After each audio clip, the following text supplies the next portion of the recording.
Pa, če povem, kako ti je fajn, res ni problem, jaz bom to napravil, pa če tisti 2 uri ne bom imel, ne, sam da bo tebi fajn. Ne, pa pravim, zakaj pa ne, in on reče, ker od tega, da treniram nogomet, si ne bom imel s tem kaj započeti v prihodnosti in v življenju. In se jaz mu nič ne rečem, ona zaspita, takrat pa res nisem mogel zaspati, ker je bilo grozno, da nekdo pri 9 letih reče, ker to pa vem, da ni zrasla na njegovem zelniku, ne. Ampak so pač najine besede in takrat se mi pa zdelo mogoče edinkrat, da nisem dober foter in sem klical tega kolega in sem jokal, jaz nisem pol ure prišel k sebi, ne, jaz sem celo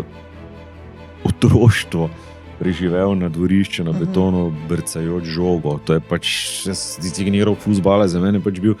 šah, čuzeti šah. Torej, en je treniral šah, pa še ta je bil pač čudak, a veš, in zdaj naš mali treniral šah in mi je ono, kaki foter, sem stari, tvoj mali ne bo igral fuzbala, kaj si ti nor, in pač res mi je bila panika.